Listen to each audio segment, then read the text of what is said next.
So Rohit is saying, you explained to us that a lot of successful people in business try their best to be unemotional in business. Like they're not too happy when they win and not too sad when they lose. What are your thoughts on Stoicism? I really like Dale Carnegie, and he wrote this great book you should all read called How to Win Friends and Influence People. And he said that in business, we have to realize that quite often people are creatures of emotion and less so creatures of logic, especially when it comes to the stock market. As Warren Buffett said, the New York Stock Exchange is the only store in the world where consumers sell stuff when it goes on sale. Think about that. And so a lot of people I've worked for in the hedge fund industry, a lot of them are billionaires. I'm not going to say which ones, but a handful of them I think might have had a borderline Asperger's syndrome. And they're very successful because they don't get too emotional. And when things go well, there's no high-fiving in the office. And when things go poorly, they don't freak out. And so I think that's a great way to live your life by when you're thinking about business and investing in general. Just be extraordinarily unemotional about stocks and about investing in general, and you'll do incredibly well. Pardon me. And if you can, and I did this years ago, this is a little out there, which shouldn't be a surprise coming from me, but years ago, when I used to go home, and I lived then in a place called Burlingame, California, and I was running my hedge fund, and it was stressful. I'd open the door, I'd walk in, and I hear the alarm go beep, beep, beep, for the front door. And then I'd hear pitter, patter, pitter, patter, pitter, patter, pitter, patter. And Matthew, my middle child, he would run up to me and say, Daddy, Daddy, Daddy, did you have a good day at work or a bad day? And if I said, oh, it was okay, right? That's the extent of my negativity at home. Oh, it's okay. He'd go, and then he'd walk away. And if I said, oh, I had a great day, then he'd light up like Tweety Bird and say, great, Daddy, can we play baseball in the backyard? I started to meditate, and that it's not fair for my kids, for me to bring any sort of unhappiness home.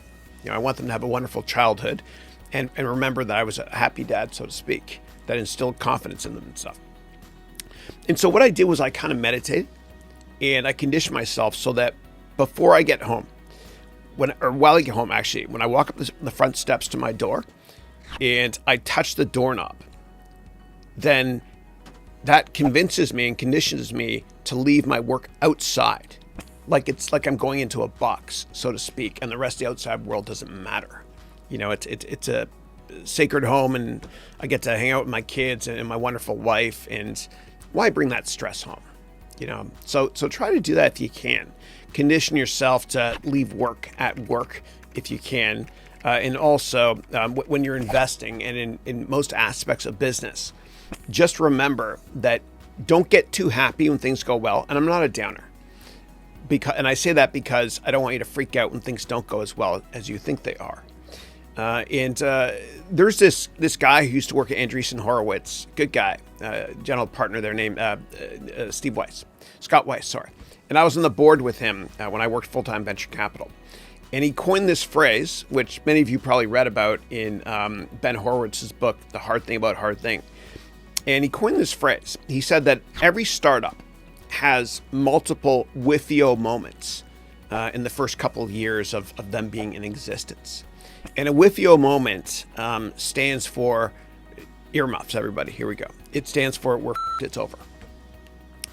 And he said that you got to really be unemotional and see a crisis as an opportunity and just be level-headed. And that's why he's been a very successful investor, entrepreneur, et cetera. I think he was one of the founders or early guys at Hotmail years ago before they sold out to Microsoft.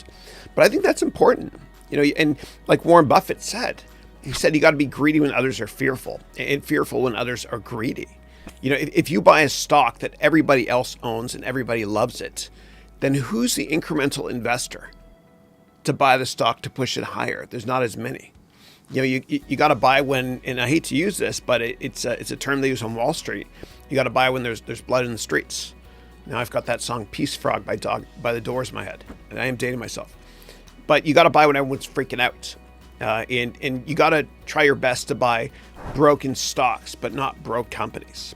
And when you see your favorite companies that you want to buy on sale, roll up your sleeves, do the work, build a financial model, and I teach you how to do that in my complete financial analyst course. And back up the truck and buy because everybody else is not.